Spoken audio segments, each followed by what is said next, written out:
Today on the American Land Seller, we dive into the dynamic world of U.S. real estate and energy. Our featured guest is none other than Craig Kaiser, the president and co-founder of LandGate, the leading provider of data solutions and online marketplace for a spectrum of real estate and energy assets. LandGate stands as a pioneering force, facilitating connections between investors, energy developers, real estate professionals, and property owners on the world's largest marketplace for commercial real estate and energy-related transactions. This platform provides property owners, corporations, and governments with invaluable insights through free real estate and energy reports, empowering them to list their properties on LandGate's marketplace. Real estate professionals and advisory firms leverage LandGate's platform and application to enhance their value propositions to property owners, opening doors to diversified commission opportunities. One of the visionaries behind this incredible tool is Craig Kaiser, a distinguished professional with a rich background.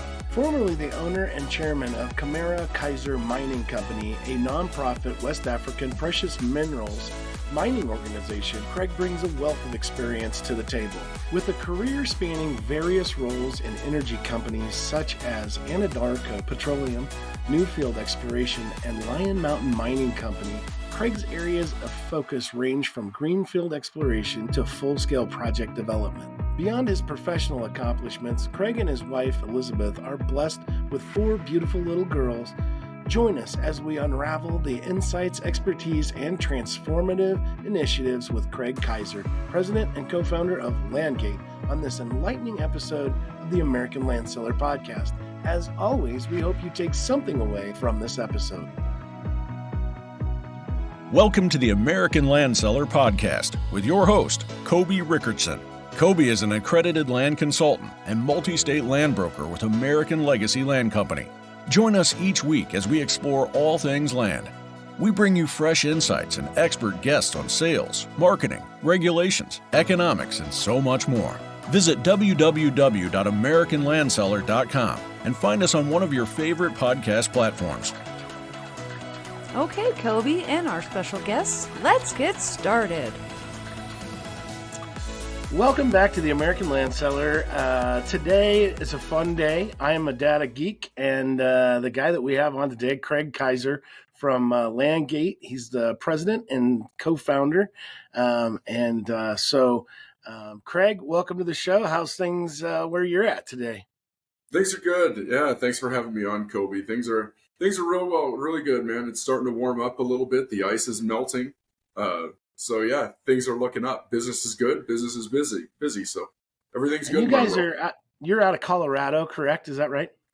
Yeah, we're based out of Colorado. Our service and our platform is nationwide, but we started our company in Colorado 7.5 years ago, and I live just outside of Colorado Springs, Colorado. A lot of our technical teams are based out of the Denver, Colorado Springs area. Perfect. Yeah, that's not too far from me then. I'm over here by North Platte, Gothenburg, Nebraska, North Platte area. So very good. Yeah, my wife's family, they ranch outside of Ogallala, Nebraska. Oh yeah, that's well within where I work. I'm actually licensed now in I think 9 or 10 states. So we with the new company we kind of cover a pretty big footprint so let's talk about LandGate. Get into just a little bit on the origin of what did you see in the world that you thought, man, we could really use this, or where did you guys come up with this? And there's so much data. I think a lot of people are using you guys to research like some of the, solar and wind and stuff like that, because you've got all of that included in your subscriptions. Talk just a little bit. How did you get it going? And what was the vision? Yeah, I mean, it's kind of interesting how the genesis of LandGate started.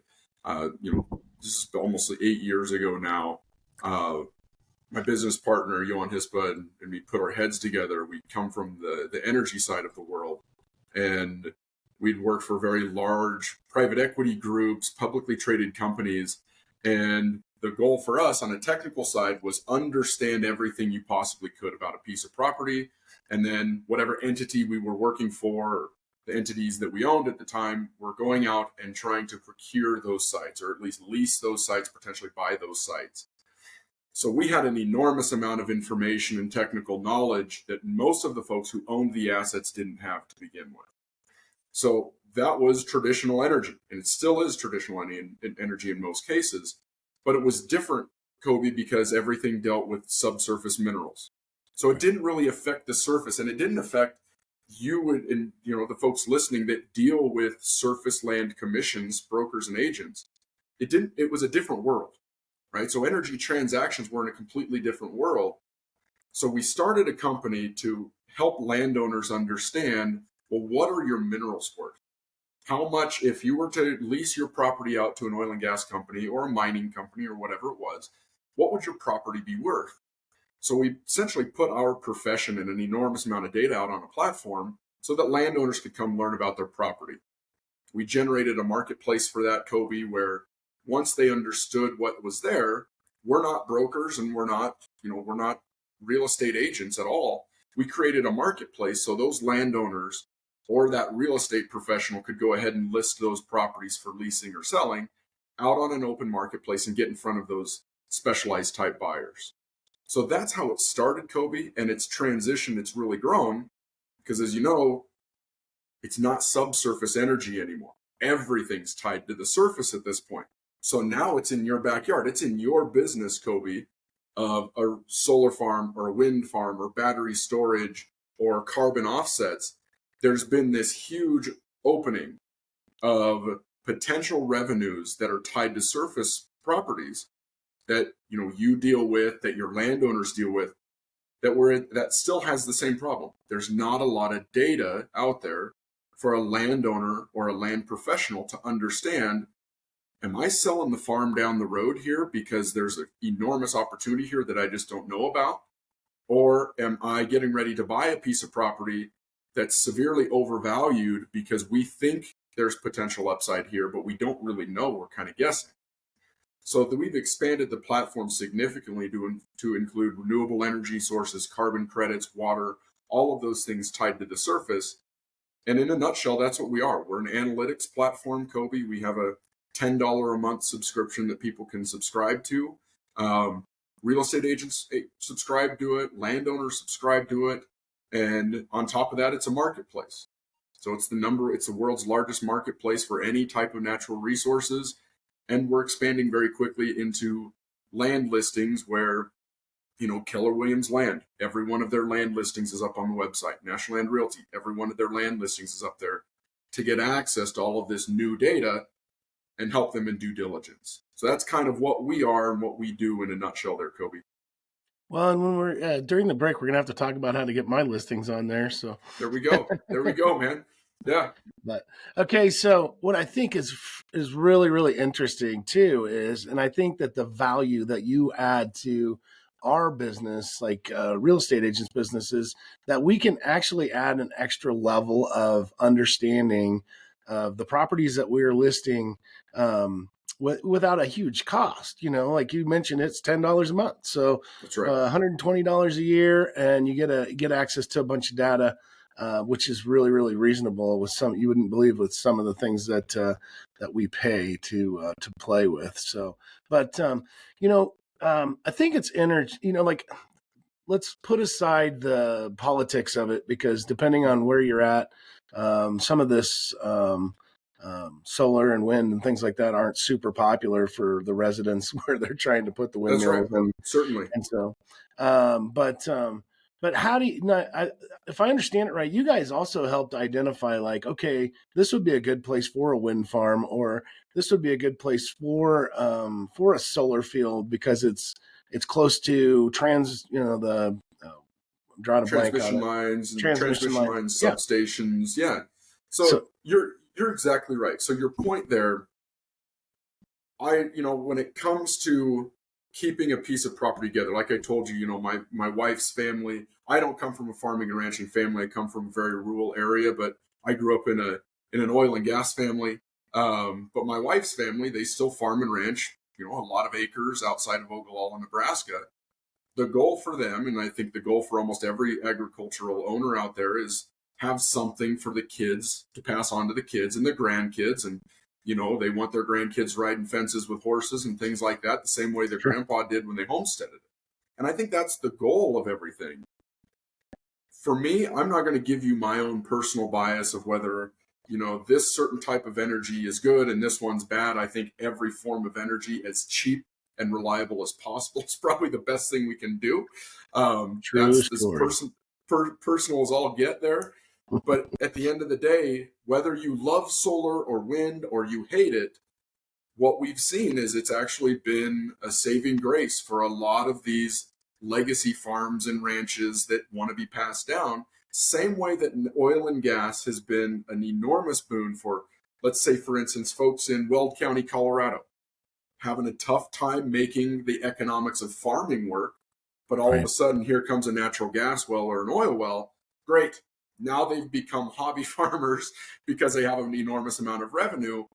The same thing has happened with solar and wind. It's been an enormous uplift to the bottom line of some of these family farms and ranches. So I try to put all of that to the side. It doesn't matter if I personally like it or not. It's a form of revenue on the property. But yeah, that's essentially what LandGate does. So we tie all of that data down to individual parcels. And then if you have multiple parcels, a big ranch, select all of your parcels on the ranch. And it's going to tell you if it's an ideal spot or what the potential value could be for everything from oil and gas to mining to solar, wind, battery storage, all the way over to carbon credits. So it really spans the whole thing. You don't have to love all of it, but it's giving you information to understand what you really have from, if you're a property owner, what you own. But then if you're a land professional like yourself, Kobe, if you're representing me, what does Craig actually have here? What can I do with this? Craig is interested in maybe selling this property. Wait, this might be the worst thing he's ever done. He might have been complaining about that transmission line going through his property, and he wants to sell off that quarter section because it's ugly, the ground is tough, you can't really run any animals on it, you can't farm it, it's a worthless piece. Great, have somebody put a house on it and we'll make money that way. Whereas you as a land professional, Kobe, could come in and say, hold on a minute, Craig, you're not looking at it right. This could be very, very high value. Somebody could want to put a battery storage facility there, which if you don't know what that is, you soon will, because it's coming. Battery storage is coming across the U.S. Solar, if it's not in your county yet, I can guarantee you that there's projects in the queue stage, in the permitting stage. It is coming. Whether you love it, you hate it, it's coming. And if you don't know if your property has high value, and if you're a land professional out there, and you don't know if there's this potential there, you're going to miss it. Someone else out there has that data. If you don't have it, you're going to miss it. Yeah. No, and that is the truth. I mean, we we're in hail country out here, so yeah. But I think they've got it to the point where we're even seeing at least the cities are taking up projects, and that's probably because some grant money came, their way, and they have, like all these cities have these areas where they have ear tagged for development, and so that's kind of what in Nebraska, that's what we're seeing right now. Let's take a quick break, Craig. Sure. And we'll come right back. The American Land Seller Podcast is brought to you in part by LandHub.com. Join us today and experience the expertise of LandHub's land marketing professionals. Whether you're buying or selling, let us show you the way in the ever-evolving world of land transactions. Visit LandHub.com and discover what the future of land marketing looks like. LandHub.com, where your land journey begins. All right, we're back here with Craig Kaiser from LandGate. He is the president and co-founder of a pretty impressive tool. But, I wanted to hear just a little bit, Craig, about your time in West Africa. I think you have a pretty good story, and I think people's listening would really appreciate it. Yeah, absolutely. I'll try to it is a very, very unique scenario that I got myself into. But it does tie back into kind of what we do with LandGate and understanding what is there. This is more on the mining side, understanding what's in the rocks and things like that. But Sure. at the time, I was going to the Colorado School of Mines for my master's degree, and I had been hired by this what I thought was an outfit, a good qualified company out of Sierra Leone, West Africa. Come to find out, it wasn't an actual company at all. It was just a couple of investors who didn't have very much money to invest. But I was a very naive and poor graduate student, and I had an option to either go trip pipe on an enzyme rig in northern Colorado, if you don't, being a roughneck essentially, which is a very good paying job and guaranteed revenues. But I'd been doing that a lot of my life. I'd been roughnecking quite a bit. Wanted to try something different. Or I could go to West Africa, Sierra Leone. I'd never been east of the Mississippi River this time. So I go ahead and get a plane ticket. I met these guys once and flew over to Freetown, Sierra Leone, and land there, getting a helicopter, flying Freetown. 2 days later, I end up in a jungle in the Kambui Hills of Sierra Leone. And I was left there. The investors left me there. So, Oh, jeez. I was stuck there this is probably about 6-7 hours out into the jungle. So that you're not getting out of a car and staying in a house. We were walked up into the jungle, cut into the jungle, virgin rainforest. And I lived there for about 3.5 months by myself with the Mende tribe. Mende tribe are very, very friendly, nice people. Timney were not so friendly in the other part of the concession. But my job was to essentially go find this rare mineral called coltan, which is it's in their cell phones and it's in batteries and things like that. And lived out of a tent for 3.5 months, showered in streams. I basically ate spaghetti noodles and lived with the men from the tribe out in the jungle, and just looked at rocks and tried to find those things for 3.5 months. And it's funny, Kobe, because we're clear back in the jungle, but there's villages all over back through the jungle. And it'd be, we'd be done working through the day, and I'd be there cooking dinner, and it's so unbelievably hot. I couldn't get over how hot it was. So I'm just standing around the campfire, or like the fire that we're cooking our food on.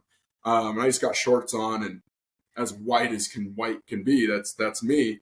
And these men would be walking through the jungle along these trails and walk through our camp, and they would see me standing there in Shattern State football shorts. That's where I went to my undergrad, and they'd see me standing there, and it would like they saw a ghost. The looks on their faces. I mean, I was so far back in that a lot of their kids had never seen a white person before. So their kids are walking with them, and they'd see me in this jungle camp cooking food on this little pot. And, my guys that are working with me are around me, and one of them can speak English slightly. And I'm just kind of there by myself. And the look of sheer terror on their faces was entertaining, to say the least. But yeah, that was a really interesting scenario that I could probably talk about for hours. But yeah, I ended up surviving. I didn't get sick. I was very careful of what I ate and making sure that, every cut that I got, I cleaned it really good. So I never got sick, which was a big deal, but survived all of that. Didn't get murdered or anything either. So that was good, but made it back home. And I can't tell you that. And I was just thinking about it yesterday.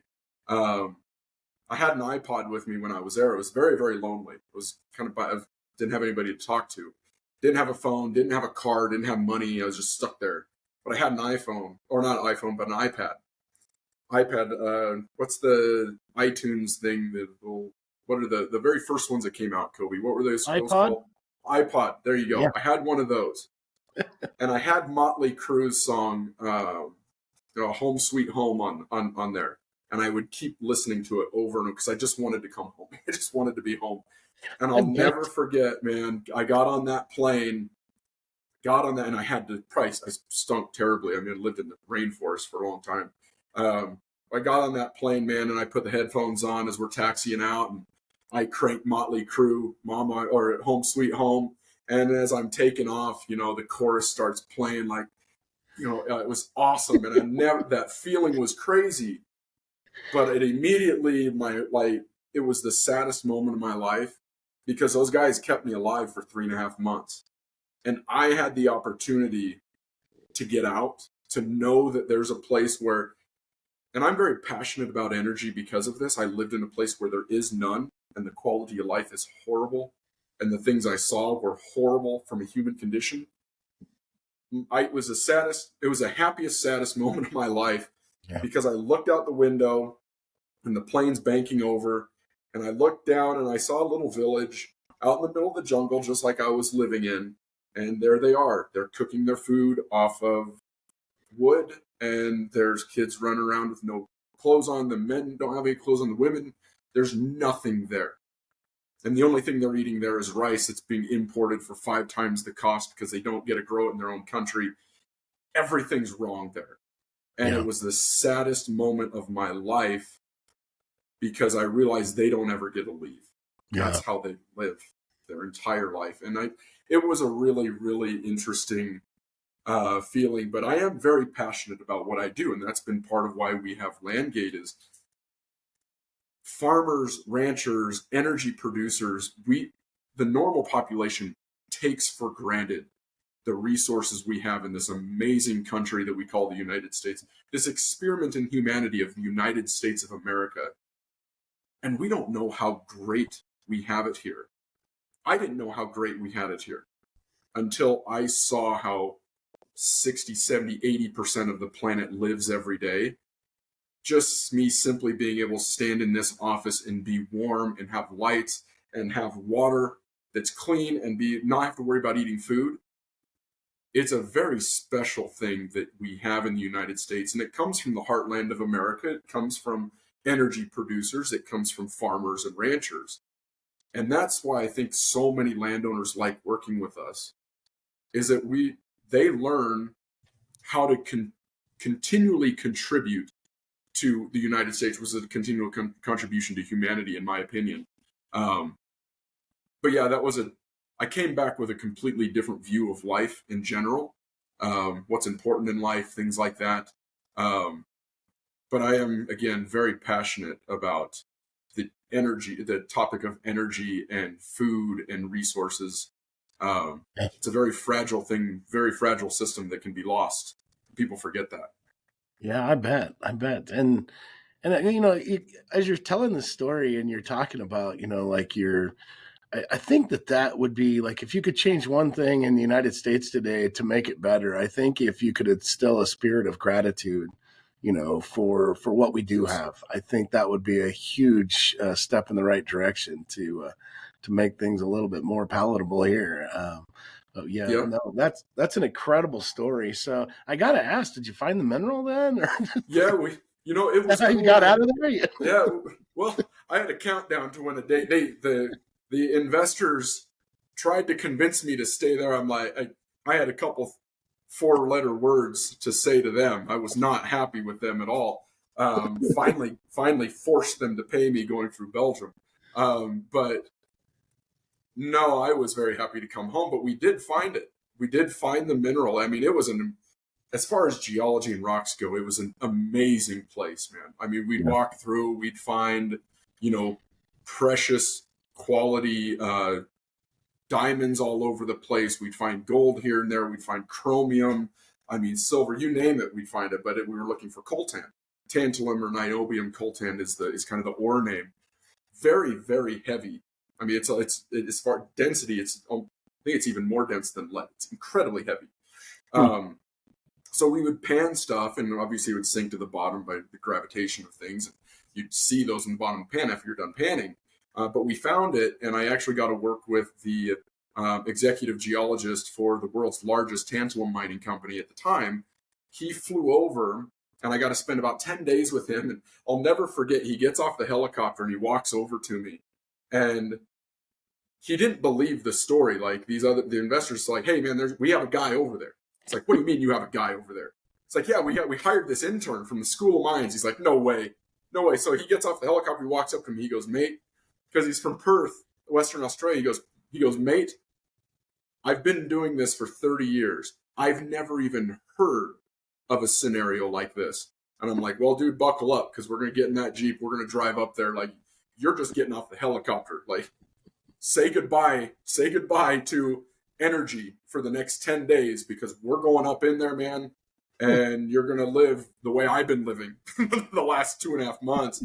And still very good friends with him. But yeah, he was impressed. I mean, I could talk about the kind of the funny stories that happened, and like funny, like kind of a redneck country kid from the Great Plains who liked to have a lot of fun with horsepower and engines, and me walking into shops and fixing chainsaws for folks and getting them fixed and slamming cars 4-wheel drive up trails that everybody's like, there's no way they'll make it. I was like, I guarantee I'm getting this thing up that trail because I'm not walking it.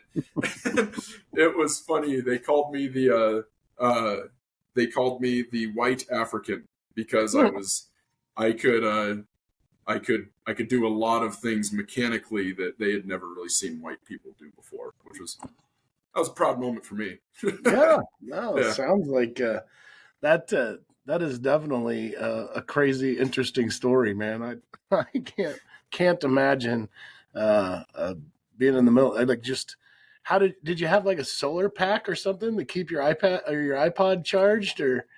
No, so I didn't really use much energy at all when I was in there because there's no way to get it, right? So I would have a satellite. If something went wrong, I had a satellite phone that had like 2 minutes. Boy, the generous guys that, had a whole like 2 or 3 minutes of satellite phone that I could use for the credits. But no, it was a lot of true greenfield exploration from a geologic perspective of going into the jungle, and we'd literally have to have a guy in front with 2 guys in front with machetes cutting our way through the jungle, a guy in the back of the group with a machete just in case anything was coming up behind us to attack us. So we had a guy in the back, and, we'd cut our way through. I'd have points on my GPS where we were going to try to go. I'd collect samples, get samples. We'd be out there for a week or so. I'd go back into like a town where we had power, and I'd run the analysis with an called an XRF gun. It's a little gun that shoots X-rays into minerals, reflects things back, and you can tell what the minerals are in there. And then I'd upload it in computer systems and things like that and do some mapping, and then head back out and the work, it was miserable at the time, Kobe, but it's kind of like the things in life, right? At every point in someone's life, they look back and say, this really sucked. I just want to get through, and they don't stop and think about the moment that they're in. They just try to get done, try to get over it. And then they get done with that, and they look back and say, you know what?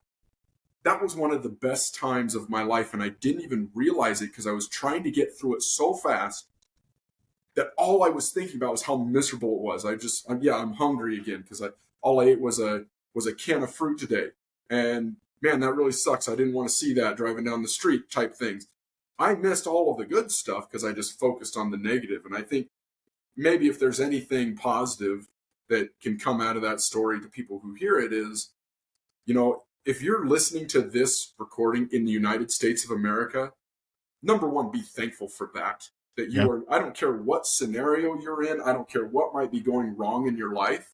You're in the United States of America, and no matter what's going on, maybe you didn't get that listing. Maybe, the crops aren't looking good this year, whatever it is.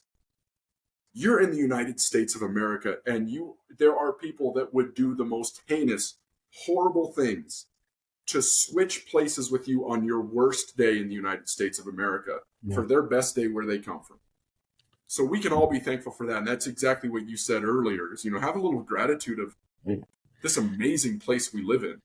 Amen. Yeah, that's awesome. Let's that's incredible, bud. I love that story, and I'm glad that you shared it with us. But let's take a quick break, and we will be right back. The American Land Seller Podcast is brought to you in part by American Legacy Land Company. At American Legacy, our seasoned agents set us apart, providing unmatched service with a personal touch that goes beyond expectations. With a wealth of market knowledge and a diverse portfolio, including farms, ranches, development lands, and recreational properties, we forge lasting connections with clients through honesty, integrity, and transparency. Visit us at AmericanLegacyLandCo.com and find the land that defines your legacy. Hey everybody, welcome back to the American Land Seller. We are visiting today with Craig Kaiser from LandGate. Craig, we were talking during the break about how crazy the landscape of real estate just across the board has been changing and how it's shifting. Like one of the byproducts or the hangovers from COVID is I think there's a lot of people in our area, at least, that are like, hey, I want that place out, in nature, that if my family has to isolate again, that we have a place to go, like we don't want to be stuck in an apartment or whatever that is in the city. And so there's investments going into that. But there's also been, just with the political atmosphere, there's a lot of push towards renewable or green energy. Talk just a little bit about what you're seeing as far as like the transition of just the landscape in real estate and how that benefit, that LandGate is a real big benefit for people to kind of track that kind of stuff. Yeah, absolutely. I mean, I think, at least from my perspective, to understand what I think may happen or what the pathway is going to be in 2024, I think we have to understand what's happened over the last 3 or 4 years. And you're exactly right. There's been this huge push, and which has driven land prices up enormously, right? People want to go out and they want to buy their 10 to 20, 40 acres out in the middle of nowhere, or remote work has allowed them to go do that and work out in the middle of nowhere. What we're starting to see is, that remote work in our company. I'm going to be the biggest hypocrite on the planet here. Our company's been completely remote for 7.5 years now. We didn't switch over to being remote during COVID. I think so far it's been atrocious from a bottom line perspective of these companies that were fundamentally in-office companies and then switched over to letting everybody work from home. It has not worked well, and it's not working well, and it's going to change in the next 2-3 years. Their butts are going to be back in the office, right? So that's going to change a lot of what's happened over the last 3 years, driving up prices out in rural parts of the country to numbers that make no sense at all from a farming or ranching perspective, recreational perspective. I mean, this stuff's untouchable. It's absolutely untouchable. Yeah. But at the same time, the last 3 or 4 years, if I had a real estate license, I could have been getting deals. Yeah. Everybody was selling, everybody was buying. It was great. Interest rates were low. And now we're in this environment where interest rates are much higher, and there's not nearly as much buyers out there. There's not as much demand to try to get outside of the cities and get these 10 to 40 acre parcels. But the prices are still up there, right? This guy just sold a quarter section or maybe 10 acres 2 years ago for an enormous price. He's not going to come down, and he shouldn't come down. But it's put the industry in an area, and I think this is true with both residential real estate and land real estate, where commercial real estate put it in a world of its own. I mean, for reasons we don't even need to get into. I mean, there's going to be $1 trillion of defaults this year. Think about that. There's going to be $1 trillion of defaults in the commercial real estate space in 2024 alone. It's going to be a nightmare, right? Yeah. Put that one over there. But I think what is going to be critical for land professionals moving forward in 2024, you've got to get listings. And you've got to have something to offer to that landowner, that property owner, that's different from everybody else, right? Just relying on, well, I've got a great network. Everybody's got a great network if they work, right, Kobe? Everybody's got a great network if they work. Yes, sir. So that's not a huge differentiating factor. What can you do? And I'm not going to plug LandGate at all. There's plenty of options out there to educate yourself, to understand, just like you said there, renewables are in your backyard. They are in your client's backyard, your future client's backyard. Learn a little bit about them. You don't have to like them, but you need to understand it, right? Yeah. There may be somebody listening here that, I mean, I like to hunt. I haven't been able to hunt very much for the last 7.5 years. Kind of what we were talking about right before the break ended there, Kobe. There's opportunities if people work. Yeah. But it's funny. I talked to some of these land professionals, and I'm probably gonna lose some fans here, Kobe. But I'm willing to do that. I'm gonna lose some fans here. I go to all these conferences and talk to real estate professionals and land professionals and commercial real estate professionals, and they tell me how hard they work. But then they followed up of, man, they just got back from Aspen, spent a week there, had a great time, and yeah, man, they just killed, a 320 bull last fall. Spent 2 weeks up there, man. It was an awesome hunt. And then they're going to go to Tanzania this year, go kill something there. And I'm thinking to myself, I'm like, man, I get it that you're working hard. I haven't hunted for 7.5 years. Like, if you want to take your business for real, and again, this is probably where I'm going to lose some folks. Like, who's this young bald kid telling me that I don't work hard? It's like, I'm not saying that. There's somebody else out there right now who's not doing a 2-week-long elk hunt in BC. There's somebody not going to Africa this year to go on a safari hunt. There's somebody not going on a 1.5 week long vacation to go skiing. There's somebody out there grinding harder than you. And that's my point. To be successful in 2024 in real estate is no different than any other business. Are you going to outwork the competition? Are you going to be more knowledgeable? Are you going to be more capable? Are you going to put more hours in? And I tell you what, the people who do that it's an opportunity right now. Things are changing, right? There's lawsuits going on and commission structures are changing. That is opportunity. If people are going to sit back and say, oh my gosh, this is the end, how am I going to get paid? Good luck. There's people out there hustling saying, no, I see an opportunity here. I'm going to go out and get all of these listings. I'm not even going to try to do sell or buy side representation anymore. I'm going to be the best selling agent that can possibly be. Or on the other side, forget it. I'm not even going to do buy side because I know everybody's going to give up on it. And I still know there's a need, Kobe. I still know that there's Craig Kaisers in the world out there who want somebody to help me find a piece of property because I don't have time to do it. There's still going to be people out there who want buy-side representation. I'm going to focus solely on that, and I'm going to be the best buy-side agent in my state or the nation, whatever it is. Well, and I think, to that end, I mean, it's if you're not planning for the worst or whatever, you call it whatever you want, but I agree with you. I think that there's going to be a plenty of opportunities. And again, when this all falls down, wherever it falls, the reality is that, like we talked about during the break, the reality is it's the system's issue. It's not the realtor's issue. Like I'm still going to charge you what I'm going to charge, right? If you want me, then, and rightly so. And I'm, I like to your point, my every single waking moment is how am I going to beat everybody around me? I love, we were talking about it. Casey Mock was just on a couple weeks ago. Amazing land seller, right? Like one of the, I could just sit and listen to him talk about, just what he's up to and learn tons.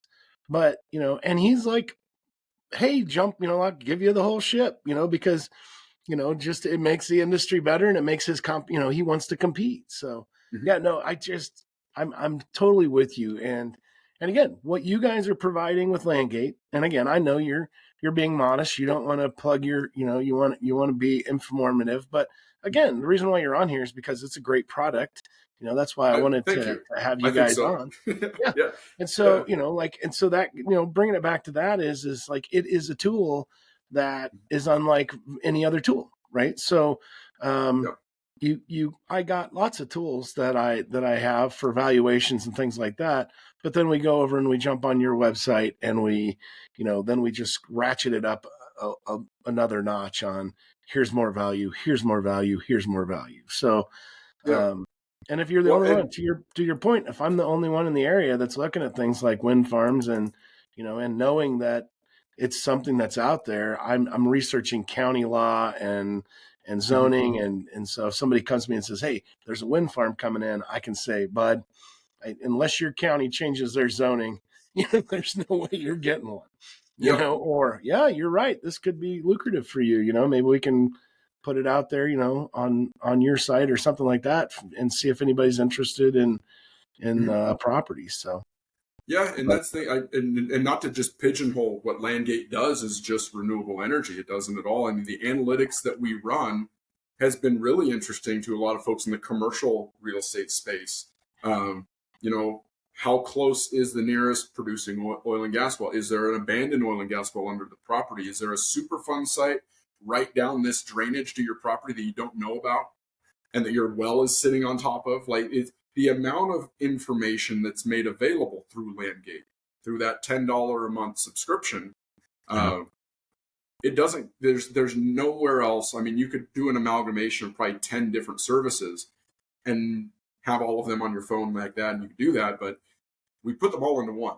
We've got some additional tools there. So, I mean, what I really like using it for is just simply knowing who is around me neighbor-wise. Like, I can see all the parcel boundaries. I can see the owners of all those parcels, and it's not just for a state. So when I'm doing due diligence to maybe buy a piece of property, it's nationwide access. $10 a month, just the nationwide access to that alone, forget the data, nobody comes close to it. Yeah. No, that's, like I said, it's just, like I said, it's just one of those tools that once you start using it, it's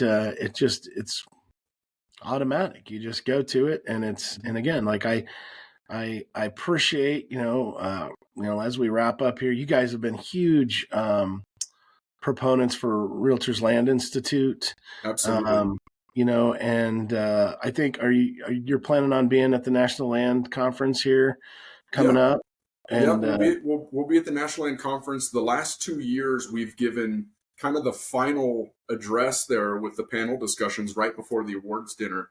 Very well attended, you know, 450, 500 agents in the room, where we've kind of brought this to the doorstep of RLI, and Aubrey has done a phenomenal job, in my opinion, expanding opportunities for RLI members, things like that. But yeah, we're going to be there again this year. So if people are listening, you're heading into the conference this year, we'll be there, have a booth, stop by, say hello. And yeah, looking forward to seeing people there. Yeah, if you're at the conference, stop by and have them show you, give a little tour of the website. If you're not using it, it is a phenomenal tool. How can people get a hold of you? We're going to put your website link in the show notes, in the episode notes, so that people can click on it. But just real quick, how's the best way to get a hold of you if people have questions or they want to dig deeper into your product? Yeah, absolutely. So we have several resources out there on the website. So landgate.com, you can go there, you can click on the business solutions and click on the real estate page. And it's going to give you a pretty good summary of use cases, tools, data that you have access to. So if you have questions, well, what do I actually get?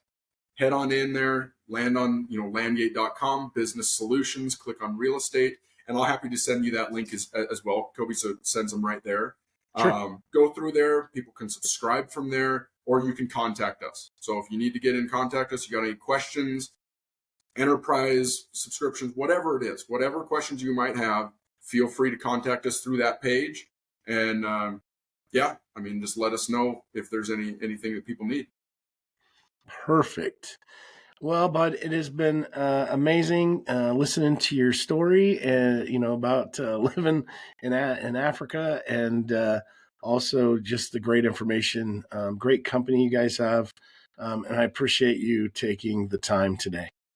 Thanks. Absolutely, I appreciate the opportunity, and we'll see you at the conference there, Kobe. Yeah, absolutely. And and we need to talk after this about how to get my listings on your site if they're not. There we go. Absolutely. Yeah. Right after this, we'll talk about it. It's free. No charge. No charge. That's a really important plug before people go. Yeah. It doesn't cost any money. So we're different than a lot of other models out there. You can host your listings, syndicate your listings to LandGate up on the marketplace, open to the public.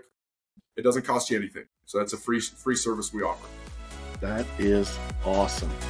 All right. Well, thank you so much, and we will see you all down the road. As we wrap up another episode of the American Land Seller Podcast, thank you for joining us. Visit www.americanlandseller.com. and find us on one of your favorite podcast platforms. If you would be so kind and you enjoyed today's insights, please like, subscribe, rate, follow, and review us on whatever app you are listening or watching on. Connect with us on social media for updates. Until next week, Kobe wishes you success in your land endeavors. God bless you and have a great week. The American Landseller Podcast is brought to you in part by LandHub.com. At LandHub, we're revolutionizing land transactions by effectively connecting buyers and sellers. Say goodbye to the struggle of finding or marketing land for sale. We understand the power of new media marketing, leveraging social media, and targeted ads to bring together the ideal audience for all property types. LandHub.com, where your land journey begins. And American Legacy Land Company. At American Legacy, we redefine excellence in real estate. Explore our top quality offerings featuring farms, ranches, recreational properties, and even development projects spanning 10 Midwest states. Visit us at AmericanLegacyLandCo.com for a premium experience that aligns with your land ownership goals. Whether you're looking at buying or selling, we're dedicated to helping you find the land that defines your legacy.